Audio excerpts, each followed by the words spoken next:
Welcome back friends, this is your favourite YouTube channel Vtech classes and welcome to the ninja batch. आज के इस batch में हम पढ़ने वाले हैं अपना चैप्टर 1 रियल नंबर्स और इसकी हम 1.1 एक्सरसाइज को आज इस वीडियो में कंप्लीट करेंगे। तो उससे पहले हम उसके बारे में कुछ इंट्रोडक्शन लेंगे, इस चैप्टर के अंदर जो जो टॉपिक्स हैं और जो भी आपकी 1.1 एक्सरसाइज में पॉइंट्स आने वाले हैं उन सारी हेडिंग्स को हम कवर करेंगे। तो चलिए फटाफट से हम वो सारी हेडिंग समझ लेते हैं और अपने आगे 1.1 एक्सरसाइज को कंटिन्यू करते हैं। तो फ्रेंड्स, हमारी 1.1 एक्सरसाइज में जो भी हेडिंग्स आने वाली हैं वो ये तीनों हेडिंग्स हैं और जो बाकी की हेडिंग्स है जो 1.2 एक्सरसाइज में वो उस वीडियो में कवर करेंगे जब हम 1.2 एक्सरसाइज पढ़ेंगे। तो सबसे पहले हम इनको कवर करते हैं। तो फर्स्ट है हमारा प्राइम नंबर्स। तो देखिए प्राइम नंबर्स क्या होते हैं। तो ऐसे नंबर जो खुद से डिवाइड होंगे या फिर ओनली 1 से होंगे, ऐसे नंबर्स को हम प्राइम नंबर कहते हैं। जैसे एग्जाम्पल के लिए मैं दूँ, 1 हो गया हमारा। 1 तो देखिए नॉर्मली हर चीज़ में आ जाता है। तो 1 और एग्जाम्पल ले लिया 2 है, 2 सिर्फ 2 से कटेगा और 1 से भी कटेगा। इसके बाद ले लिया हमने 3। तो 3 क्या है, 3 खुद से कटेगा और 1 से कटेगा।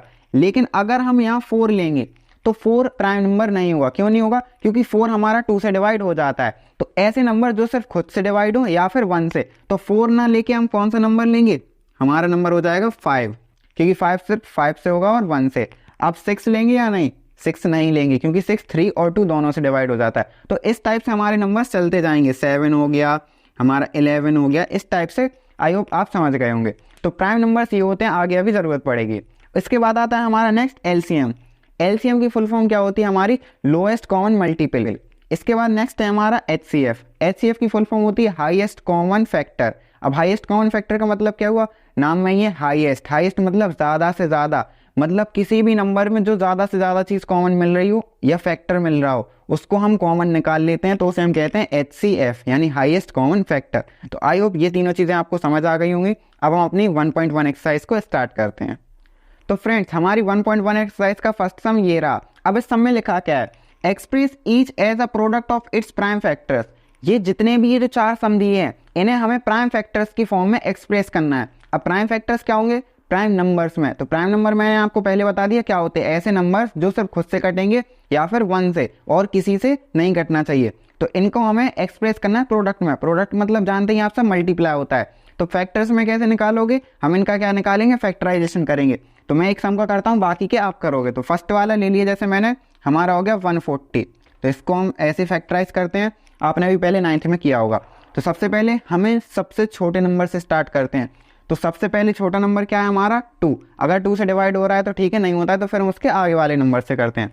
तो 2 से किया हमने, तो 2 7 जा 40, 0। फिर 2 से हुआ हमारा, तो 2 3 जा 6, 2 5 जा 10। अब क्या 2 से हो रहा है डिवाइड? नहीं हो रहा। 3 से ट्राई करो, 3 से भी नहीं हो रहा। अब किससे डिवाइड होगा हमारा? 5 से। 5 7 जा 35 और 7 1 जा 7। अब उसने हमसे एक चीज़ बोली थी, प्राइम फैक्टर्स। तो प्राइम नंबर चेक करो, इसमें ये जो नंबर्स से हमने फैक्टर किए ये सारे प्राइम नंबर हैं या नहीं। देखो 2 हमारा एक प्राइम नंबर होता है, 5 हमारा प्राइम नंबर है, 7 भी हमारा प्राइम नंबर है। तो यानी ये हमारे सारे प्राइम फैक्टर्स हैं। अब हमें इसको किस फॉर्म में लिखना है? Express each as product. Product form में लिखोगे। तो प्रोडक्ट फॉर्म में कैसे लिखोगे? ये रहा हमारा 140। अब हम लाइन से इनको प्रोडक्ट में लिखते जाएंगे। सबसे पहले हमारा 2, फिर 2, फिर 5 और फिर 7, और ये हमारा आंसर हो गया। लो भाई, कर दिया हमने एक्सप्रेस इनको फैक्टर, प्राइम फैक्टर की फॉर्म में। आई होप आपको ये सम समझ आ गया होगा अच्छे से। और ये सम समझ आ गया तो फिर ये तीनों तो आपके लिए चुटकियों का गेम है ना। तो फिर फटाफट से चुटकी बजाओ और इन तीनों को सॉल्व करना अपनी नोटबुक पे। और अगर कोई डाउट है तो कमेंट करना, मैं उसका सॉल्यूशन भी एक शॉर्ट वीडियो के जरिए बता दूंगा। चलिए अब बढ़ते हैं हम अपने सेकेंड सम की तरफ। तो फ्रेंड्स, ये रहा हमारा सेकंड सम। अब इस सेकंड सम में वो हमसे क्या कह रहा है, चलिए रीड करते हैं। तो देखिए, find LCM and HCF of the following and verify that LCM into HCF equal product of 2 numbers. मतलब हमें जो भी 2 नंबर्स दिए गए हैं, सबसे पहले हमें उनका एलसीएम और एचसीएफ फाइंड करना है। फिर हमें वेरीफाई करना है कि एलसीएम इंटू एचसीएफ, अगर हम एलसीएम और एचसीएफ का मल्टीप्लाई करें तो वो हमारा इक्वल आना चाहिए प्रोडक्ट ऑफ 2 नंबर्स, मतलब उन्हीं दोनों नंबर्स की मल्टीपल के इक्वल आना चाहिए।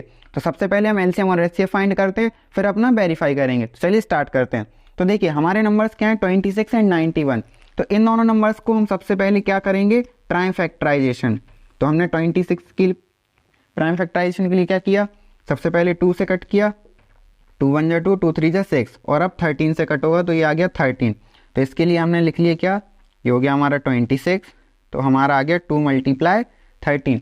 अब हमें क्या करना है, अब हमारा रह गया 91, तो 91 के लिए हम लिखेंगे, तो ये किया हमने, तो 91 हमारा ये किससे कट हो जाएगा, 3 से होगा, नहीं होगा, 7 से हो जाएगा, यस 7 से हो जाएगा, 7 1 7, 7 3 21, फिर 13 से तो ये 1 आ गया, तो अब ये क्या आ गया हमारा 26 का हो गया 91, 91 का क्या आया हमारा 7 × 13, तो ये तो हो गए हमारे इन दोनों नंबर्स के प्राइम फैक्टराइजेशन। अब एलसीएम और एचसीएफ कैसे फाइंड करोगे, तो इसके लिए बहुत ईजी है।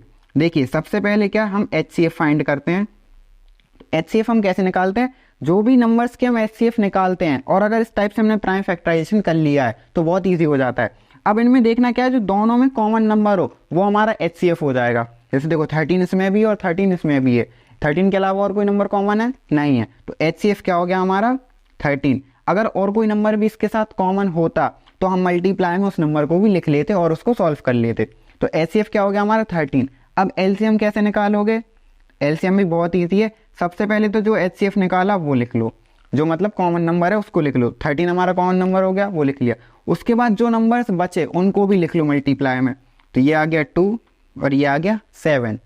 एचसीएफ में हम क्या करते हैं, सिर्फ कॉमन नंबर्स को रखते हैं, और एलसीएम में क्या करते हैं, पहले कॉमन नंबर्स को निकाल लेते हैं, उसके बाद जो नंबर बचते हैं उन्हें भी हम नोट डाउन कर लेते हैं। तो समझ में आ गया एलसीएम और एचसीएफ कैसे फाइंड करोगे। तो एचसीएफ तो हमारा ये हो गया, अब एलसीएम तो बस इसका मल्टीप्लाई सॉल्व कर लो, तो ये हो गया 14, 14 3 जा 42 कैरी 4 और 14 1 जा 14 और 1, तो ये आ गया हमारा एलसीएम 182 और एचसीएफ हो गया हमारा 13। अब हमें क्या करना है, वेरीफाई करके चेक करना है, तो चलिए वेरीफाई करते हैं। तो क्या है हमारा LCM into HCF equal product of numbers, तो हमारी एलसीएम की वैल्यू कितनी है 182 और एचसीएफ की वैल्यू कितनी है हमारी 13, और हमारे नंबर्स क्या हैं 26 एंड 91। तो चलो फटाफट से इनके मल्टीपल बताओ कि इन दोनों को मल्टीप्लाई करेंगे तो क्या आएगा। तो अगर हम इन दोनों का मल्टीप्लाई करेंगे तो आएगा हमारा 2366, और अगर इन दोनों नंबर्स का मल्टीप्लाई करोगे तो भी आएगा हमारा 2366। तो इस टाइप से अगर आपका रिलेशन इक्वल आ रहा है तो आपकी ये वेरीफाई हो गया कि आपके जो एलसीएम और एचसीएफ हैं वो सही है, और अगर कुछ डिफरेंस आ रहा है तो फिर गलत है, आपको चेक करना पड़ेगा, या तो एलसीएम गलत होगा या फिर एचसीएफ, और हो सकता है आपने इनके मल्टीप्लाई में भी गलती कर दी हो। तो इस टाइप से हमारे फर्स्ट और सेकंड सम होंगे। अब बढ़ते हैं अपने नेक्स्ट सम की तरफ। तो फ्रेंड्स ये रहा हमारा थर्ड सम। अब इस थर्ड सम में उसने हमसे क्या कहा है, find LCM and HCF by applying prime factorisation. अगर उसने बोला है प्राइम फैक्टराइजेशन को अप्लाई करके करना है तो आपको कैसे करना है, जैसे हम करते हैं प्राइम फैक्टर्स में तोड़ते हैं पहले और फिर उसके नंबर्स को लिखते हैं, जैसे हमने पिछले सम को किया। लिखा है अगर तो भी आपको वैसे ही करना है, और नहीं लिखा है तो भी आपको वैसे ही करना है, ईजी रहता है। और दूसरा मेथड भी है एक एलसीएम और एचसीएफ निकालने का, वो मैं आपको बाद में बताऊंगा, पहले आप प्राइम फैक्टराइजेशन को ही अच्छे से समझ लीजिए। तो अब इनमें हमें क्या दिया है, 3 नंबर्स दिए हैं, हमें इन तीनों का एलसीएम और एचसीएफ निकालना है। 3 क्या 30 हो तो भी आप ऐसे ही निकाल सकते हैं, 30 तो बहुत हो गया, कभी नहीं आता, 5 6 बहुत से बहुत मैक्सिमम 7, इससे ज़्यादा एलसीएम एचसीएफ कभी नहीं आता, वो भी बहुत हाई लेवल पे। अभी आपको 10th में सिर्फ 3 या 4 नंबर तक ही एलसीएम एचसीएफ निकालने को आएंगे। तो सबसे पहले हम क्या करेंगे, इन तीनों के अलग अलग फैक्टर्स निकालेंगे। तो ये गया हमारा 12 को हमने किया 2 2 6 जा 12, फिर 2 2 3 जा 6, फिर 3 और ये 1, फिर किसका निकाला हमने 15 का। तो 15 में हमारा 3 से कट हो गया, 3 5 जा 15 और 5 1 जा 5, फिर आया हमारा 21। तो ये हो गया हमारा 3 से 3 7 जा 21 और 7 1 जा 7। अब क्या करेंगे, हम इन सबके फैक्टर्स को लिख लेंगे। ये हो गया 12, ये 15 और ये 21। 12 के हमारे फैक्टर 2 × 2 × 3, 15 का हमारा 3 × 5 और 21 3 × 7। तो ये तो हो गए हमारे प्राइम फैक्टराइजेशन। अब हमें एलसीएम और एचसीएफ फाइंड करना है, तो कैसे करोगे, तो ये आ गया हमारा एलसीएम, एलसीएम कैसे आता है, और हमारा एचसीएफ। सबसे पहले एचसीएफ निकाल लो या एलसीएम कोई भी निकाल सकते हो। एलसीएम में क्या होता है, सबसे पहले हम अपना कॉमन पार्ट निकालते हैं। तो अब इनमें चेक करो तीनों में कॉमन पार्ट क्या है, 3 3 3। तो सबसे पहले तो लिख लिया हमने 3, उसके बाद और कुछ कॉमन मिल रहा है क्या, कोई कॉमन नहीं है। तो उसके बाद जितने भी नंबर्स बचे उन सबको मल्टीप्लाई में लिख दो। 3 के बाद ये 2 2 जा 4 बचा, यहाँ क्या बचा 5 और यहाँ बचा 7। तो ये हो गया हमारा एलसीएम का टर्म। इसको हम सॉल्व कर लेंगे, पहले एचसीएफ नहीं, इसको पूरा कंप्लीट करेंगे। 3 4 जा 12, 12 5 जा 60 और 6 7 जा 42। तो ये हो गया हमारा 420, हिंदी में 420, वो 420 समझते हो ना, तो वो छोड़ो। अब देखो इसके बाद आता है हमारा HCF। HCF में क्या रहता है, सिर्फ हमारा कॉमन पार्ट, तो कॉमन इन तीनों में क्या है हमारा 3, तो इसका HCF कितना हो गया 3 और LCM कितना हो गया 420। तो आई होप आपको ये समझ में आ गया होगा कि कैसे करना है। तो अब आपके लिए 1.1 एक्सरसाइज बिल्कुल ईजी होनी चाहिए अभी, लेकिन सम रह गए हैं। तो अब बढ़ते हैं अपने नेक्स्ट फोर्थ सम की तरफ।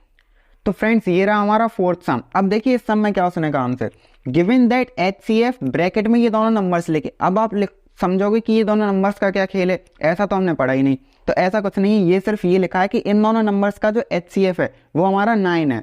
इसमें कोई कंफ्यूजन नहीं रखना, हो सकता है इस टाइप से भी वो लिख के दे दे और वैसे नॉर्मली नंबर्स में भी लिख दे, तो आपको बिल्कुल भी टेंशन नहीं लेनी है। तो इसका मीन क्या हुआ कि इन दोनों नंबर्स का जो HCF है वो 9 है। अब फाइंड LCM, अब हमें इन दोनों नंबर्स का LCM फाइंड करना है। तो देखिए एक तो चीज़ ये है कि आप इन दोनों, आपके पास नंबर्स तो हैं, तो इन दोनों नंबर्स से आप डायरेक्ट LCM निकाल सकते हैं प्राइम फैक्टराइजेशन से। लेकिन अगर ऐसे ही करना होता तो फिर वो HCF किस लिए देता, थोड़ा माइंड लगाओ।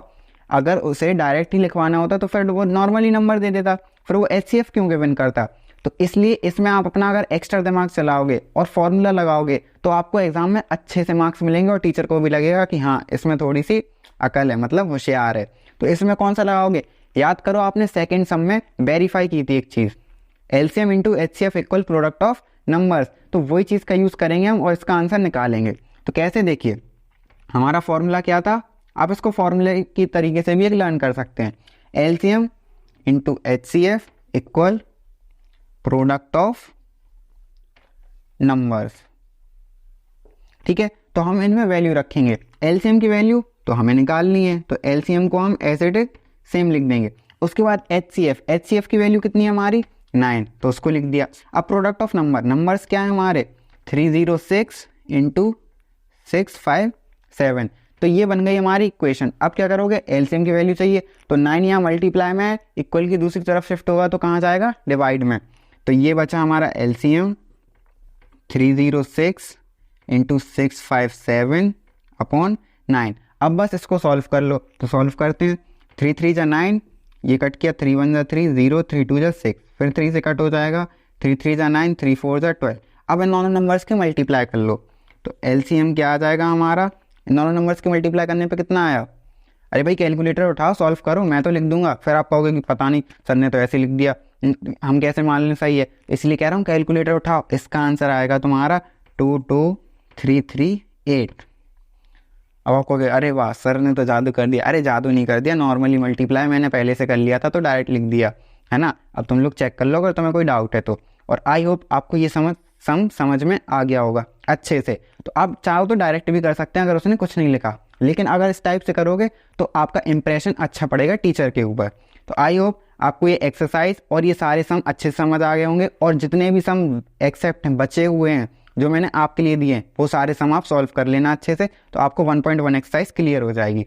चलिए मिलते हैं अब नेक्स्ट वीडियो में, और नेक्स्ट वीडियो में मैं आपके लिए लेके आऊँगा 1.2 एक्सरसाइज, वो भी कंप्लीट। तो चलिए मिलते हैं नेक्स्ट निंजा बैच में, तब तक के लिए बाय बाय।